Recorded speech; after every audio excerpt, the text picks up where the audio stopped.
సరే కానీ దీపం ఎందుకు వెలిగించరు అన్నాడు ఆయన.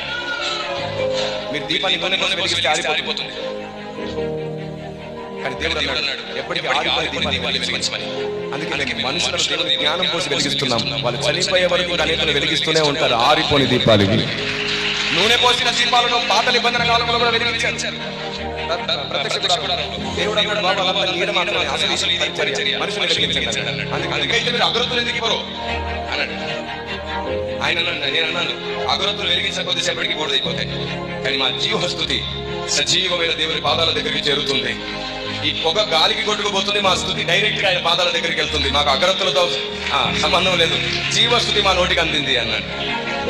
విషయంగా చెప్పారు వేదాల్లో కూడా స్థుతి పోతుంది అన్నాడు ఆయన. ఆ తర్వాత హారతి ఎవరు ఎందుకు అని అడిగాడు. ఆయన ఇంకా తెలుసుకోవడానికి జిజ్ఞాస పడుతుంది ఆయనకి. హారతి ఎందుకు ఎవరు అని అడిగారు. అప్పుడు అన్నాను నేను కర్పూరం మీద వెలిగించి ఇష్టదైవం ముందు తిప్పి ప్రజల దగ్గరికి తీసుకొస్తే వారు కళ్ళకు అద్దుకుంటారు.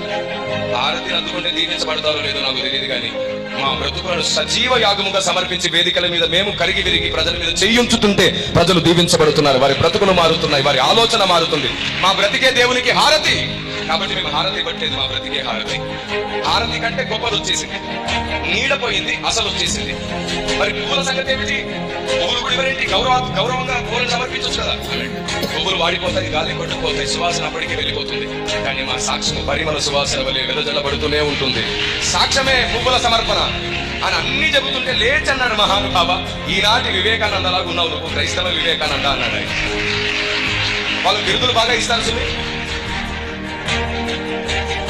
ఆయన చేతి పట్టుకుని పెద్దవాడు అయిపోయారు కాబట్టి ఏ చేయకు వెళ్ళిపోతున్నారు, లేకపోతే దండం పెట్టేవాళ్ళు. ఇంకా ఇష్టం కావాలి నా ఇష్టం కోసుకొని హ్యాపీగా ఉండు, సమాజాన్ని వెలిగించి లాగే అని దీవించి వెళ్ళిపోయాడు ఆయన. సరే కానీ